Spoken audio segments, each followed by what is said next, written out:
And we're live. Hello. Welcome to the Book 12 live show, The Gathering Storm.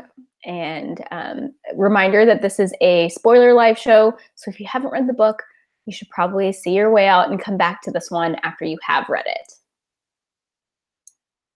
I'm going to pull up the chat real quick.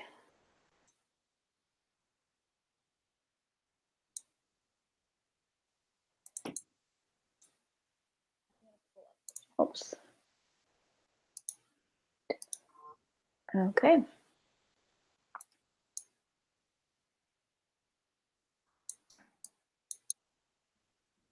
So let's start with our overall thoughts. What did you think about it? Well, I think this one was probably my favorite book out of the series just because of how much of a doozy it was and how much craziness happened in it. Yeah. It's so hard to know because it's hard for me to remember what I felt like when I finished, because so far the fourth book has been my favorite, and at this point it's been so long since I've read the fourth book that I don't know if this one. It's hard to actually compare them. Yeah, They're also yeah, so different from each other too, just yeah. depending on what happened. I mean, this one was definitely way better than the last four. It makes me want to revise my rating on some of the last four, because I gave out of the last 4 5 stars, and I'm like, this one is way better. So I want to give it 6 stars, but I can't, obviously. Well, that's kind of the story of life as a book reviewer. Right? You're always wanting to You change always your want to rating. give something else. You're like, oh, I like this other book so much better in comparison. Blah blah blah. Yeah. Yeah, the comparison game. But yeah, no, this one was really good. The pacing was so much better, and we just, so much stuff happened, and it made me so happy. Yeah, the pacing was really really quick. And what I noticed about this one is that the chapters are there are more chapters, they're just shorter. Yeah, So they're a lot shorter, and I the book really is liked a that. little bit longer, but there are 50 chapters instead of 35, and the prologue is really short in this one. Um, Hmm. I was listening to I listened to most of this one on audio, and I was listening to the prologue, and literally I arrived at work and the prologue ended, and I thought that it was going to take me several more drives to listen to the prologue as you. Right, because usually prologues are so long. Yeah, they're usually so long. So Hmm. I it kind of makes me wonder what sort of outline Robert Jordan had, because this is the first one written by Brandon Sanderson. Right, I kind yeah. of wonder how different the outline might have been, what he had from Robert Jordan to follow, because or just what the if the outline even split up chapters or anything like that. It might have just been this is kind of overall what I'm thinking should happen in this book. Here you go. Yeah, no, I would love to know that too. And I'm sure he's done some interviews. Did you listen to the last part at the end of this book? There's a little interview with Brandon, or a snippet of an interview with Brandon Sanderson about how he got picked to do it, and just he No, talked about it a I little bit. didn't I only listened to the audiobook for the first 3/4 of the book. Oh yeah. Yeah, no. Yeah, at the very end, I mean, it's 10 minutes long, but it talks about, it's people asking, or someone's interviewing Brandon Sanderson. And I think it's just part of an interview. I think there's a bigger interview that's probably available somewhere. But about how he got a phone call from Harriet about, are you interested in finishing this? And then it took a month or two before they finally decided. And he talks about some interesting stuff there. So that was really cool to listen to. It was at the end of the audiobook, Hmm. or at least at the end of the Audible version. So definitely go check that out. I want to find the actual interview. I mean, and he's done other interviews, and talked about the process of writing the book. One of the things he talks about in that last bit on the audiobook is that, Brandon Sanderson really wanted these last 3 books to be one book, but the editors and the publisher were pretty sure that that wasn't going to be possible because of how long. I mean, Robert Jordan wanted it to be a very long final book, but they were just like, it's not going to be possible. It's too many words. We can't do that. So that was interesting. Basically, Brandon Sanderson said the way that I think this was before he finished the series, but he said that he wasn't trying to make the series longer than what Robert Jordan wanted, at least word wise. He just, they just split it up into 3 books. So it's like the length that it was supposed to be. But Robert Jordan wanted the last, he wanted it to be one really long book.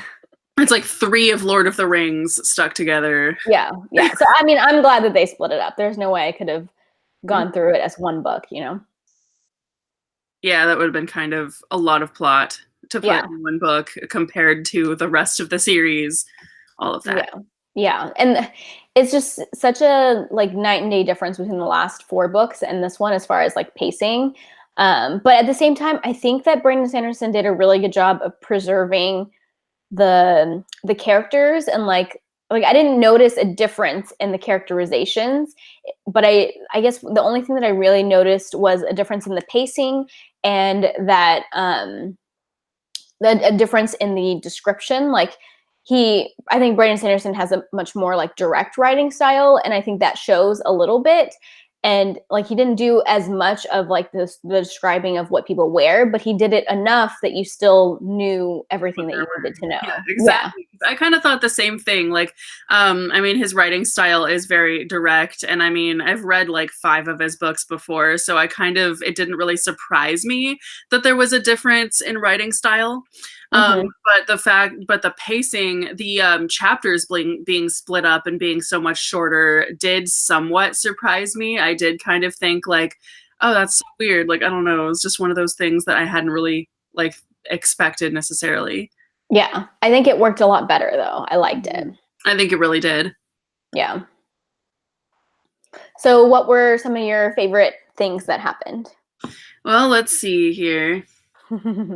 Well, I think I was most at the whole story arc that was most entertaining throughout the book was the whole Egwene still being in the tower and still having to be a novice and all kinds of stuff, and she's still, you know, saying don't rescue me. I'm trying to do something to take Elida down, all of that. So that whole thing was really interesting to see, like what kind of stuff she ended up having to go through that she may or may not have been expecting, because there was kind of a little bit of both. Like she certainly, you know, expected some of that, but like all the punishments that she had, and where they're telling her like, okay, now you have to only do chores all day and that's it. So then she's like, oh crap, I don't have time to like talk to any of the other people here about Elida.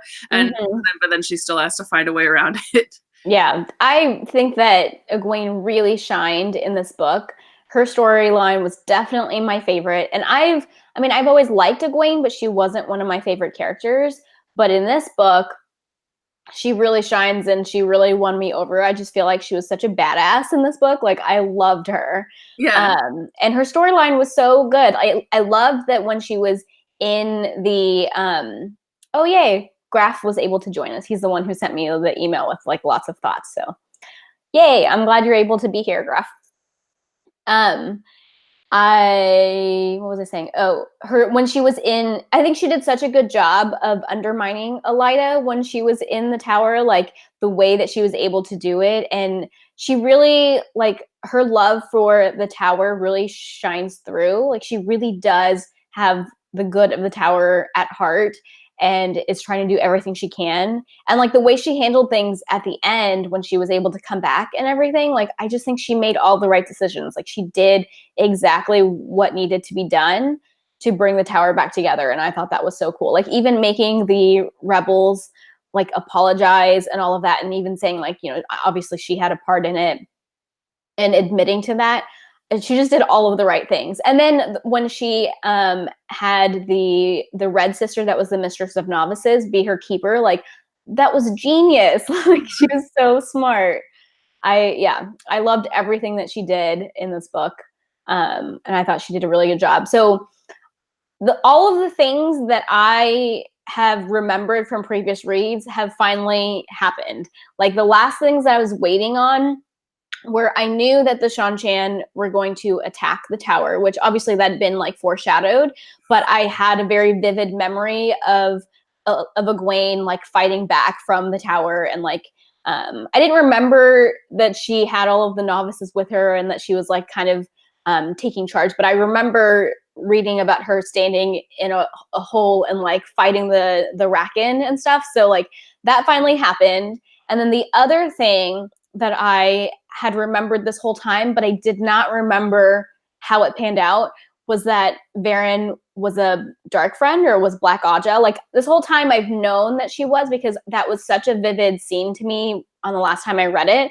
But I didn't remember like that she was trying to be a spy for the good guys when she was Black Aja, because this whole time I've been reading, like looking for clues, like foreshadowing that she was Black Aja. And I was like, it doesn't make any sense. She's doing everything that's like for the good side. Like, I don't understand. Why is she Black Aja? Because I didn't remember what she had done. So, I mean, I read that scene last night and I just like started crying because I love Varen and she just did so much to help Egwene and the sisters. And that scene totally killed me. Like, I loved it. Yeah, and the whole thing about like you have to keep the secrets about the Dark One, blah blah blah, until the hour of your death. Yes. That was so smart. But even then, like I was reading that and I was like, why can't somebody come heal her? Because you can be healed of poisons. Nynaeve did it at some point in the book, but then, you know, because Egwene, she had taken fork root, so she couldn't channel. But I was like, why couldn't she ask somebody to come? Or even like the person who was standing guard, I was like, just tell them that Varen's been poisoned and like have them heal her right now. I was so frustrated. But I mean, I think it probably all went the way it was supposed to. But I wanted Varen to survive. Yeah. So badly. And it's kind of like she wanted Egwene to know all that stuff badly enough that she poisoned herself to be able to say it. I know. But I mean, it changes so much to like the fact that she had all that research and was able to tell Egwene who most of the Black Sisters were. And the way that Egwene, when she was back with the Rebel Aes Sedai and was like, okay, this is what we're going to do, and like had the plan of how to like find all the Black Sisters, like that was so genius too. Like she had it all figured out. I mean, still some of them got away. And the fact that she was strong enough to say that they all had to be executed, like she was just seriously such a badass in this book. And even saying like one of them, you know, and one of them was saying like, no, I'm not Black Aja. And then she says, oh, is your hair red? And she's like, no. Oh, I mean, yes. Yeah, that was so smart. It's like, okay, so you obviously were able to lie. So yeah. And it had been hinted at previous books that Shiriam was Black Aja because we knew that someone was like blackmailing her. But I don't think it wasn't explicitly stated until this book. So, I mean, I had my suspicions, but I think had said previously, like, I'm not sure what's going on here. Like, why would she let somebody torture her? So, like, I didn't know for sure that Shiriam was Black Aja until this book. So that was interesting. What else did you like about it? What other things happened? Let's see here. Well, I did think it was like Avienda's whole thing about becoming a wise one and the tests she has to pass, and that just is left hanging. Like we still don't know, she's not back yet, which is driving me nuts. Yeah. But it's like the whole thing she has to pass is to, you know, stand up for herself and tell them, stop giving me stuff to do and all of that. But she still just like didn't. And it turned out that refusing to do it was what would make her pass that test.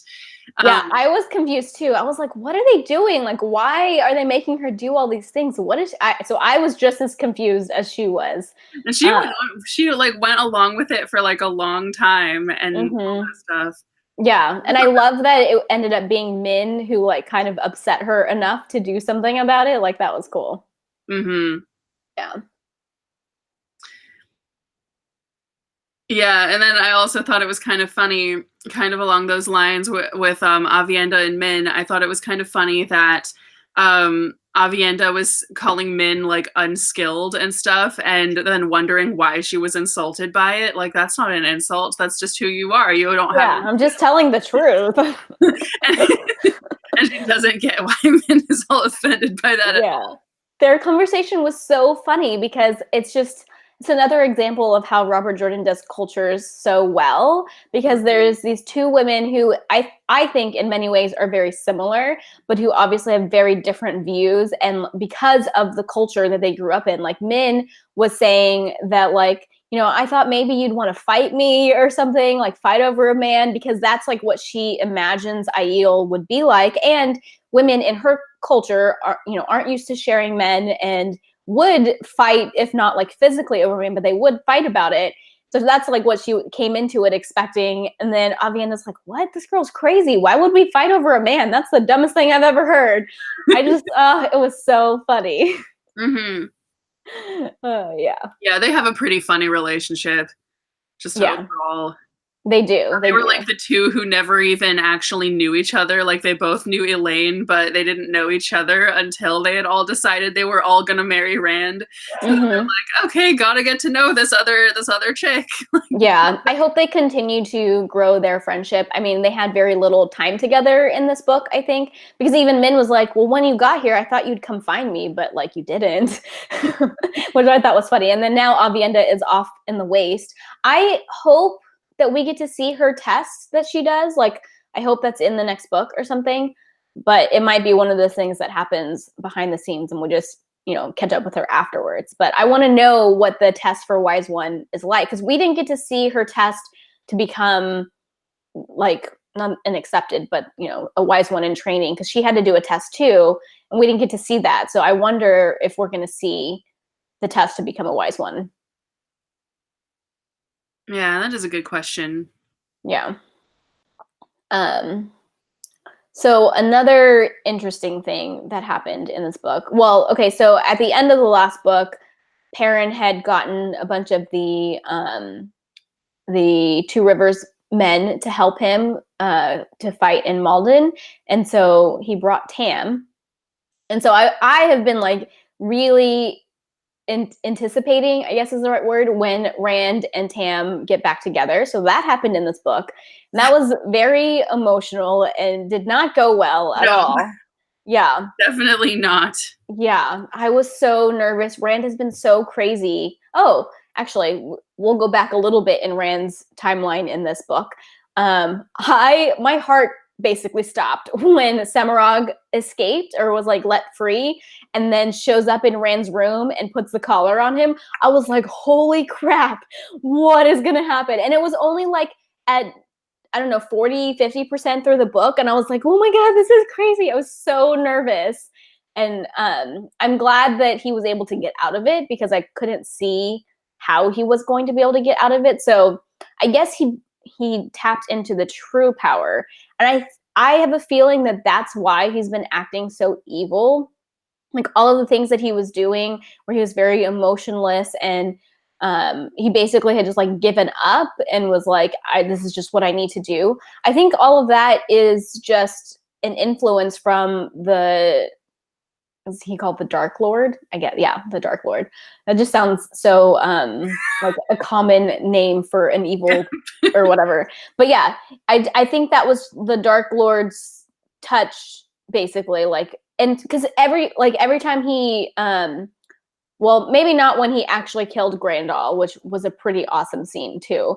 But when he went at the end to Ibudar and was like considering killing everybody there, I was like, no, this is exactly what the evil force like wants you to do. Like, so I think that when he touched the true power or the true source, that like was the Dark One, like being able to influence him.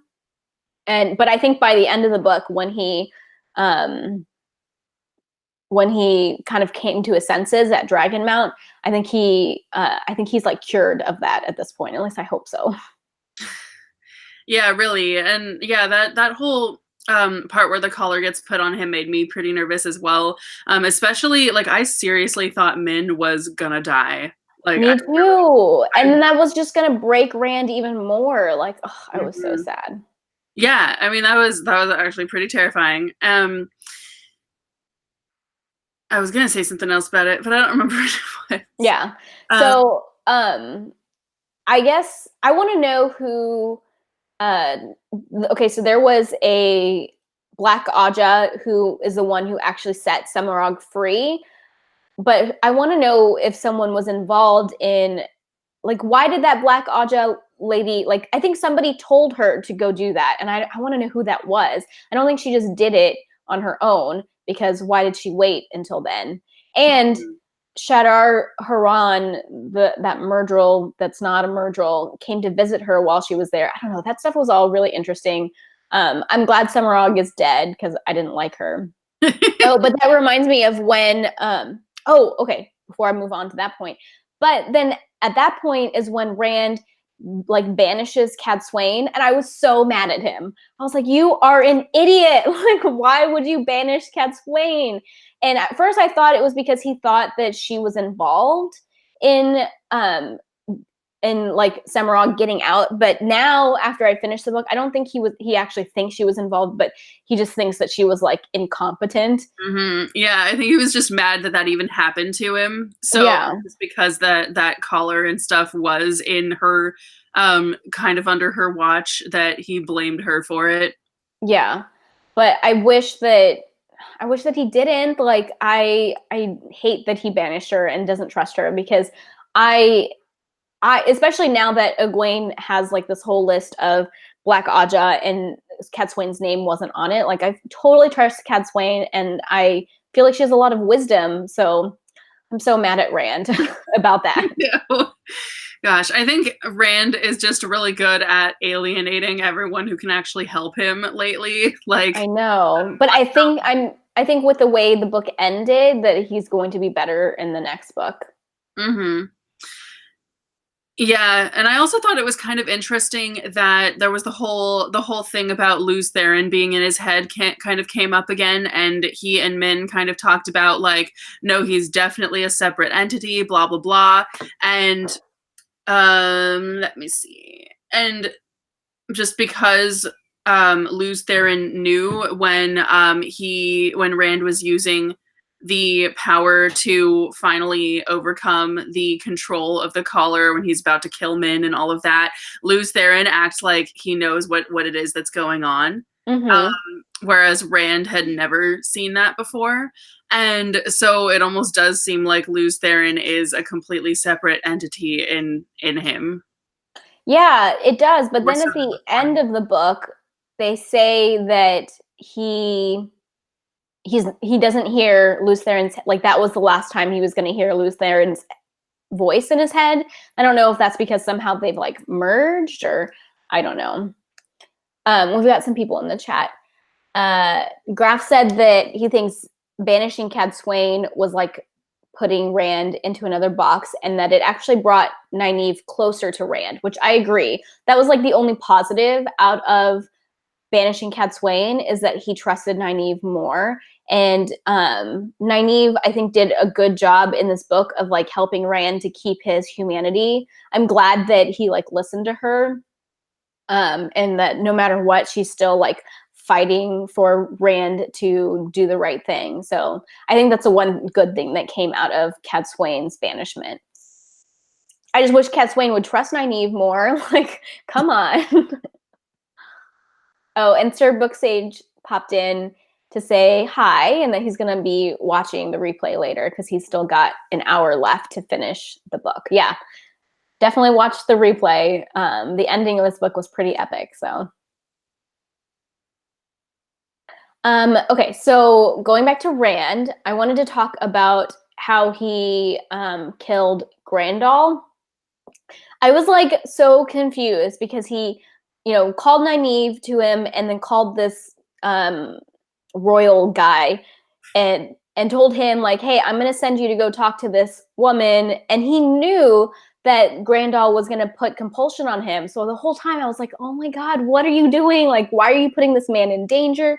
I was so mad at Rand. But then in the end, it all made sense, because that was like the way that he would know that Grandal was actually dead. So that was kind of cool. Oh, that makes Yeah. sense. Yeah, because then he asked Nynaeve to check to see if the guy still had compulsion on him, and she was like, no, it's gone. And it was because he had used balefire, and so it like erased Grandal before she had put the compulsion on him. So it was like his way of testing to make sure that Grandal was dead, which was kind of cool. So now we have no doubt in our mind that Grandal is actually dead. And we've learned that when the Forsaken die using balefire, the Dark Lord can't bring him back. Or bring them back. So that was cool. Mm-hmm. That was Rand being smart for once, even though I was like so nervous about what he was doing. Yeah, no kidding. Graf said, Lews Therin was then mumbling about, I think he's talking about at the end of the book, when Rand is on Dragonmount, was mumbling about all the names they didn't know. And Rand said, these are my names, not yours. Yeah, so that makes it, so they like remember different things. But I really feel like at the end, they said that this was going to be the last time Rand heard Lews Therin in his head. So I don't know. Well, I'm sure we'll learn more about it in the next book, what that means. And the very end of the book, in the epilogue, or maybe even after the epilogue, there was like an excerpt from like a prophecy. Hold on, where's my book? Oh, it's not in this room. Dang it. I left it in the living room. There's a little excerpt from a prophecy that basically fit exactly what happened at the end of the book. Let me see. Was cool. Over there. Yeah, it's about like the blind man on, like there's a blind man on Dragonmount that I don't remember what it says, but it's really interesting. Let's see. I'm gonna put this unicorn back up here. Supposed to go. Okay, let's see here. Before the glossary, okay.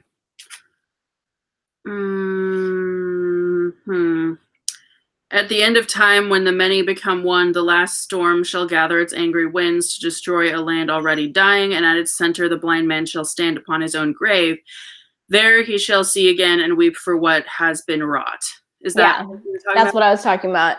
That was cool to read because that's like exactly what happened. Because Rand, even though he's not completely blind, he's kind of like lost some sight. And yeah, that was cool. He's standing on his grave because that's where Lews Therin died. So like that gave me chills. That is weird. Yeah. Yeah. Yeah. I mean, I think that in this book, we definitely got to see a lot more inside of Rand's head. I feel like in the books leading up to this, even when we did see Rand, he just seemed like he was crazy, but we didn't really understand as much about like what he was thinking and feeling as we did in this book. So I really appreciated that because Rand is the chosen one. Like he's like the main character, the main character. And I felt kind of out of touch with him in the last few books. And so I was glad to, get more in touch with him in this book.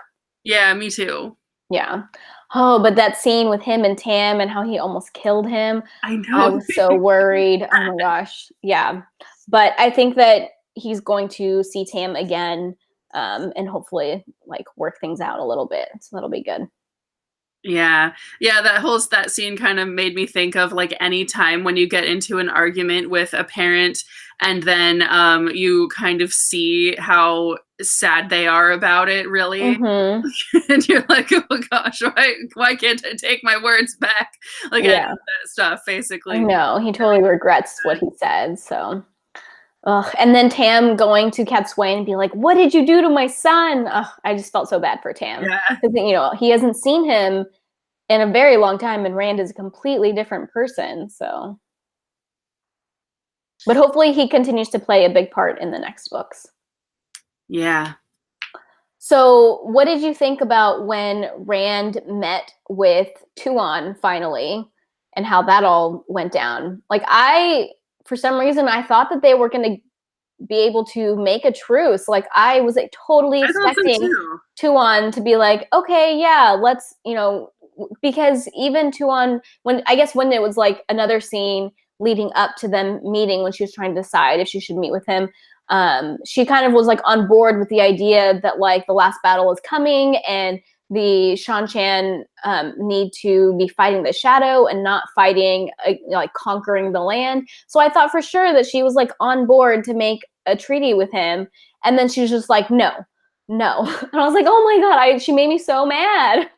No, I thought the same thing, and I was surprised as well, for sure. Yeah.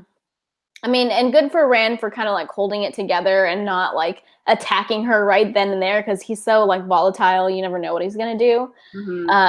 But I was totally expecting them to make a truce, and then after that, Tuon's like, okay, well now we need to go and attack the White Tower, and I was like, no, just think about like what Matt would think if he knew. Oh, and their conversation about Matt was so funny when Tuon was like, so tell me what you think about Matt, and then both Rand and Nynaeve are like standing up for Matt and like, he's a good guy, and it made me laugh. Yeah. Graf said they were both there in strength. If she became queen first, his chair would have been lower. Yeah, I thought that was interesting that she waited until after she met with him so that to finally become empress, because she knew that if she was empress, she couldn't meet with him on the same level.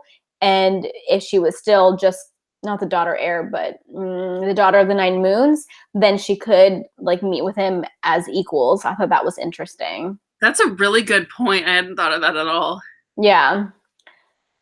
Graf said he felt bad for him because Rand failed at I can never say this country's name right. Arad Doman, and with the Shan-Chan peace. Yeah, I did feel bad for Rand because he, for a couple books, has been like leading up to this Shan-Chan alliance, and I felt so bad for Rand when he was leaving Arad Doman, because like that guy comes up to him and he's like, Lord Dragon, all the food just spoiled. Like, what are we gonna do? And Rand is just like, he doesn't even say anything. He just leaves. But like, what is he supposed to do? He can't feed them, you know? Like, I just felt bad for Rand at that point. Graf said he was hoping that Tuon would mention that they were married. I agree. I thought that Tuon would say something about Matt being the Prince of Ravens or whatever. She didn't say anything. That was annoying. Yeah, Tuon annoyed me in this book. I just didn't like any of the decisions that she made. I wanted her to make peace with Rand and to say something about Matt, but she didn't. And Matt's chapters were funny too, because he kept talking about how he's like different now that he's married, but he keeps saying that he's going to keep drinking and gambling. Yeah, and he also keeps looking at other girls and being like, oh, she's really pretty, but really he would introduce her to like one of his people, and totally still checking her out. Like, yeah, he's a hoot. Oh man, and when he went into that town and they were like, you have to leave before dark. And that was so weird. That was so weird. And his one of the people, I think it's Talmanes, who's with him, is like, there's something weird about these people. Like, I think we should definitely leave. And Matt's like, no, we need the food, and he stays. And I knew something bad was gonna happen. But I wasn't sure what. Like, I didn't remember from a previous read. It was kind of a cool thing. Like, I mean, it wasn't cool, but it was unexpected, and I like didn't know what was happening, so that was kind of cool. Yeah, that whole scene was really odd for sure. Graf said it's like the Twilight Zone. Yes, definitely. Yeah, I think that's a pretty apt comparison. Someone said that city gives them nightmares. I mean, what a way to live too. Like, it's kind of cool, I guess, that the town had found a way to be at peace with it. Like, they're like, we just go to bed early, or we drink until we don't remember what happens, and the next day we just keep going, just doing our daily thing. So I thought that was interesting. And the idea that like anybody who died there during the thing that happens every night got stuck there and had to stay there forever. Like, that was definitely very Twilight Zone-y. Mm-hmm. Yeah, it was really creepy. Like, that could almost be an entire book. Yeah. Horror novel by itself. Yeah. Graf asks if we think that Matt's humor was the same as it was from when Robert Jordan was writing the book. I personally think it was. I think that's one of the things that Brandon Sanderson did really well. I didn't notice any changes in the characters personally. Yeah, I didn't either. Yeah, and I think his humor was the same. I love Matt. I wish he had gotten a little more page time in this book, but I loved all the chapters that we saw from him. And I'm excited that now he is in Camelin with Elaine, and I am excited to see how he gets these dragons, these cannons built for Ludra. Like, I think that's really cool. Mm-hmm. So I'm excited about his upcoming role in the next book. Graf said he thought that the humor was a little bit off for Matt in this book, but that Brandon Sanderson gets better in the next 2 books. Yeah, I mean, that's a fair opinion.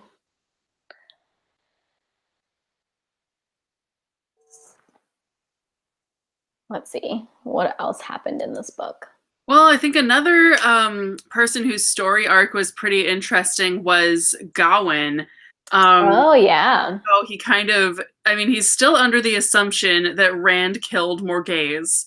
And so he's still like, he's really behind on what's going on because he's been like way over yonder, not with everybody else. And so, Right.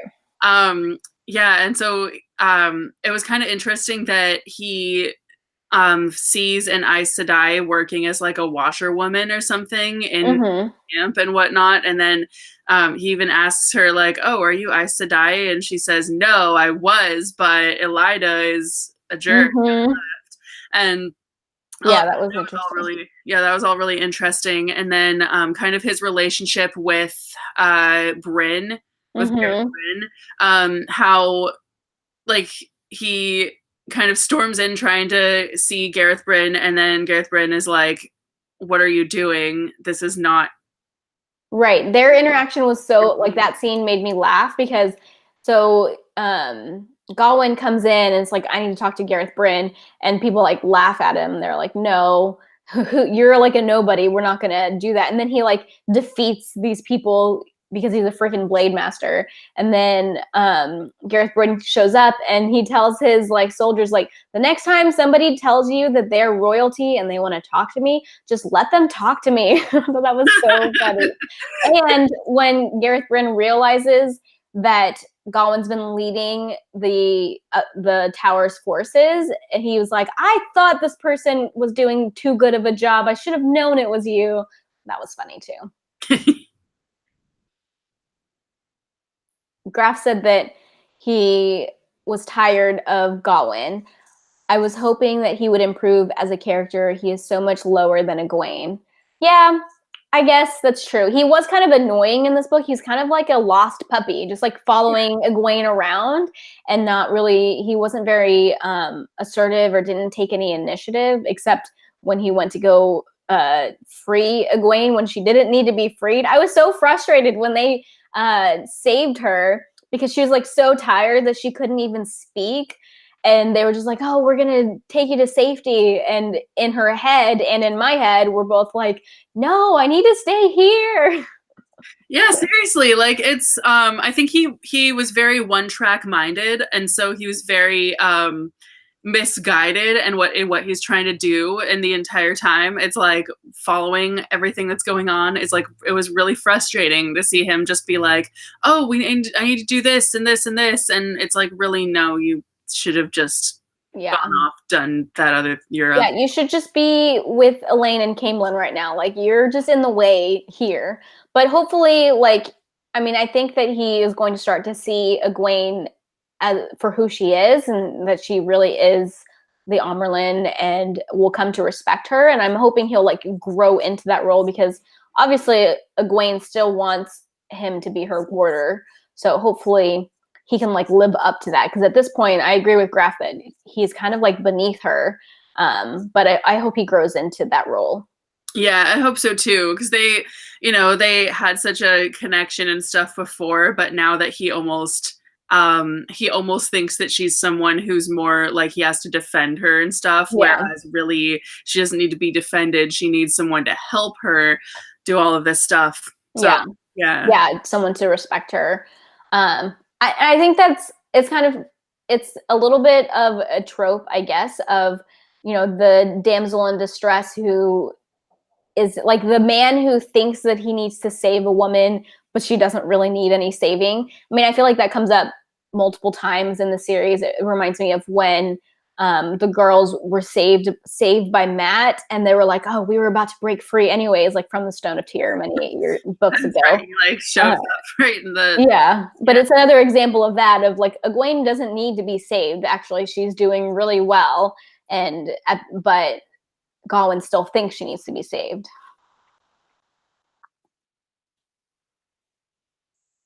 Yeah, Graf said Egwene is definitely not a damsel in distress. She's not. She really impressed me in this book. She's way smarter than I thought. And just like to look at how she's changed from when she was in the Two Rivers. I mean, she's always kind of been like stubborn. I mean, she ran away from home even though like she wasn't supposed to. So she's always been brave and stubborn, but she's so smart in this book, and like I don't know where she learned all the politicking stuff. Yeah, because it's one of those things where you kind of think that after everything she's been through, after she was captured by the Shan-Chan and everything else that's happened to her, most people in her situation would kind of just be like, I want to just be safe right now. I just want to go to my room and take a nap and just not have to worry about anybody. But she doesn't even like try to just like she didn't even want anyone to rescue her because she had important stuff she was trying to do there in the tower and all that other stuff. So yeah, it's kind of interesting how even with everything she's gone through, she's just as like she's actually more brave and everything for it and more willing to help the bigger picture than just get to safety. Like, I don't know, I'll rescue people, like whatever. She's actually trying to like put an end to everything Elida is doing, all of that. Yeah. So what did you think of Elida getting captured? Well, I definitely I mean, obviously, seeing as she's a terrible person, like really there are only a few choices. It's either that or either like getting captured by the Shan-Chan or getting killed or being in prison forever or whatever. But I did think it was kind of interesting that when that happened, when like some of the Aes Sedai were saying like, oh well, serves her right, and then Egwene is saying, no, nobody deserves that. I wouldn't wish that on my worst enemy. Yeah. Yeah, I mean, I guess Egwene has a point, but I was happy to see Elida captured because she did some terrible things. Yeah, so. She did some really terrible things. Yeah. People in in the chat are saying that they were definitely on the side of Elida getting captured, like that being a good thing, and that she kind of deserves it.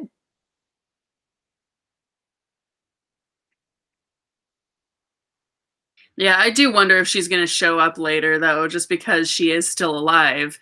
Like, she's probably, like, we don't know if she might escape the Shan-Chan or if she'll show up as just a Damane and all that. Yeah, I think she might show up as a Damane, but I also think that, I don't know, I don't think Elida has a very strong mind or will, so I think she's going to be easily broken by the Shan-Chan. Yeah. Graf said he was surprised she wasn't a dark friend. I wasn't surprised. Just because of how, like, not impatient, but like, I don't know. I feel like Elida's very immature. Yeah, she just was very selfish, and it just, I don't know. I feel like most of the Black Aja members we met were more, not smarter, but like they were better at like manipulating people and stuff. And Elida just did whatever she wanted. Like, so I wasn't surprised. She wasn't working towards any sort of bigger picture. She was working towards her own ends and not something that was actually like, because the Black Aja aren't, you wouldn't see like a Black Aja trying to take over anything. They're just they're trying to like they're working behind the scenes and pretending they're not bad. Yeah. That. Yeah. We are winding down to the last 15 minutes of the show, so if anybody in the chat wants to make sure we talk about some part of the book, be sure to type it into the chat so that we see it before the show's over. What else? This book had so many good things that happened. I wish we'd seen a little bit more of Perrin, although his chapter in the beginning where we did see him made me crack up because he, you know, it was after Malden and he's trying to like get people to leave, like because there's more Shan-Chan coming to them. And he's like, the only thing that he can do is like fix the wagons because then people will know where to find him. And so he's like, I imagine him like underneath a wagon, like fixing things and people are coming to talk to him. I thought that was really funny. Yeah, it makes sense. Gildarts Winters said that for so long I thought she was Black Aja, talking about Elida, but nope. How I would have loved to see Elida screw something up for the Dark One and then get her butt kicked by Lanfear or somebody. Yeah, that would have been pretty funny. Yeah, I felt like Elida was too incompetent to be Black Aja, especially because Alviarin was there and like controlling her or like pulling all the strings, or at least she was for some part of it. So yeah, I'm not surprised. But that would have been funny if she had been Black Aja and then gotten punished for all of the things that she did. Graf said that he loves how the prologue uses wind as a character and that it's so cinematic. And I agree. I mean, that happens that's how every book opens, which I like. And he says that it would be good for an opening for the TV show. So yeah, I'm sure that they'll somehow incorporate the wind opening to the opening of the series. That would be really cool. I agree. Yeah. I'm excited about the show. I really hope they do a good job, but like, I'm excited about it. Yeah, I really hope they do a good job too. I was actually just discussing yesterday. I went to a wedding reception and I was talking to somebody about Game of Thrones and the book versus the show. And so this girl was telling me that her husband was one of the like OG Game of Thrones fans when the first book came out, even. Mm-hmm. And how he won't watch the show past where the books that are out so far ends. And I'm like that too. I won't either. And oh yeah. I mentioned that like, oh, The Wheel of Time by Robert Jordan is getting a show, and I hope they do a good job because like you never know, because Game of Thrones started off as a really good show and then it like got really insane and blah blah blah, and then like we talked a whole bunch about that and it was just really interesting. Yeah. I'm actually a huge fan of the show. So like I'm really stoked about this last season. We're in the middle of we do a rewatch almost every year before the new season comes out. So we're in the middle of our rewatch right now for the new season, or before the new season comes out, and I'm excited. Yeah. I loved the first few seasons, and then after that, when it started getting really different from the books, I'm like, I'm gonna stick with the books. And then the book is still not out yet, and we've been waiting for it forever. And I know.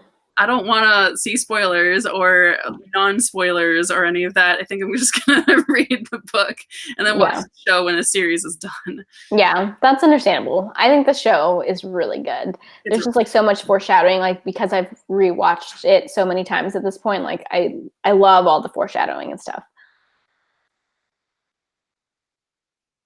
Someone in the chat is saying the difference between Wheel of Time and Game of Thrones is that Wheel of Time is completely finished, which is what I think is so exciting about this one becoming a show, is that it is completely finished and we'll be able to see like what they do differently, but they can't do anything drastically differently because the books are, I mean, they can, but because the books are finished, like the ending won't be completely different.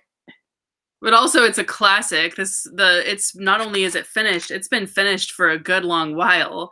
So it would be it's one that where the fans of the books are more likely to get all like, really now, if the show did something completely different. Yeah, totally. Let's see. Trying to think of like what else happened that we didn't talk about. There's definitely a lot of stuff that happened, but we've talked about a lot of stuff too.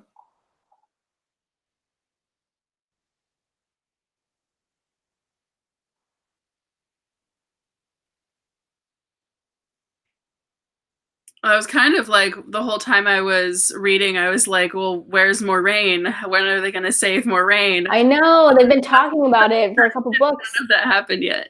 I know, I'm dying for that to happen. And even at some point, Nynaeve was like, man, I really miss Moraine. She was the only Aes Sedai who knew how to handle.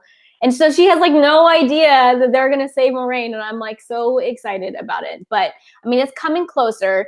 Matt said after they went to Camelin and handled that they were going to go do that. So now they're in Camelin. So I'm hoping it happens in the next book. Another thing that was really interesting in that little interview snippet that I heard at the end of the audiobook, Brandon Sanderson was talking about how one of the biggest questions in the fandom is who killed Asmodean. And I mean, I've obviously been careful about avoiding spoilers, but I got the impression from like things that I've seen that was completely left unanswered.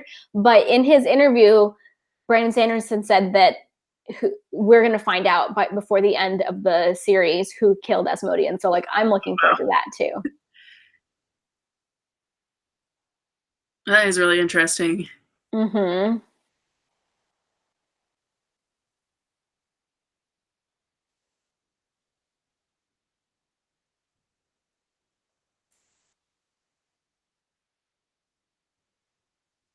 Uh-oh.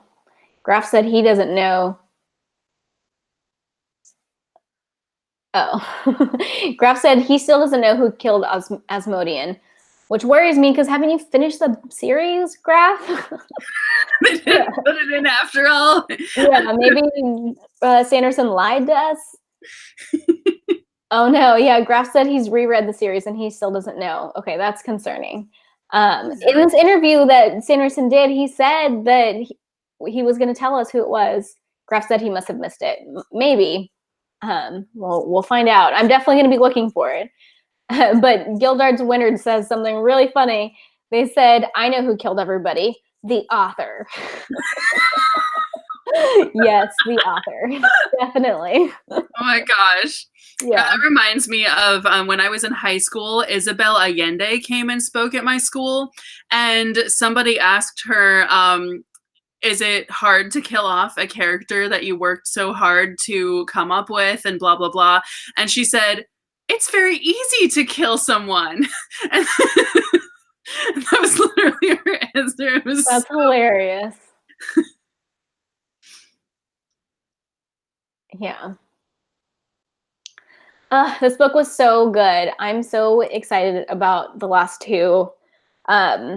Like I said, this one compared to like the last four books was so much better, and it just makes me so excited. Like this is how I felt when I read the first 4 to 5 books, you know, like I was so excited at the end of each one. Like I felt like so much happened.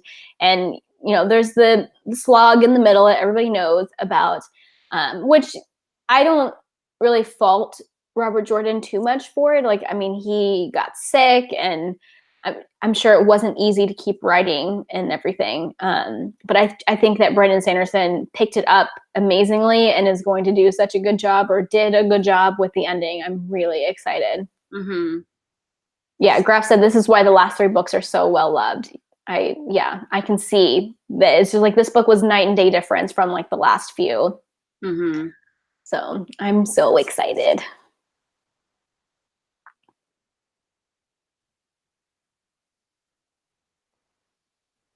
And it's crazy to think that this was the last 3 were all meant to be one book. I know.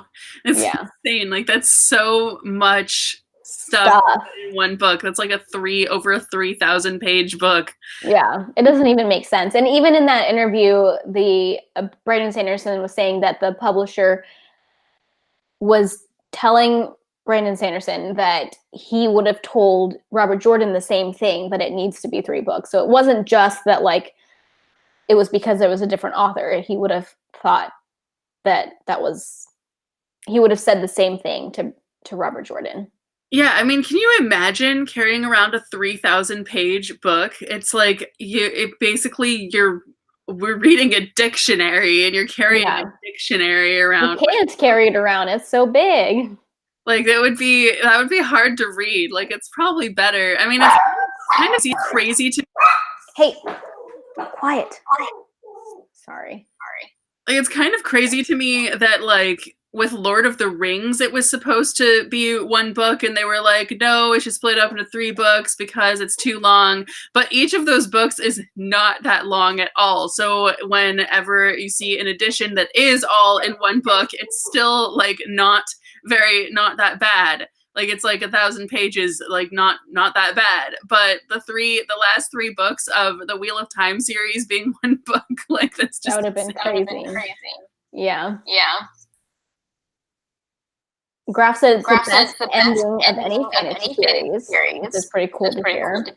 That is really cool to hear. And I have heard the last book is like all of the last battle. Like the whole book is the last battle, which I think is going to be fun. Holy crap. Graf said that at first he thought it was a cash grab as far as splitting it up into 3 books. But Brandon Sanderson said in that interview that he didn't make anything longer, like word-wise, it was supposed to be that many words.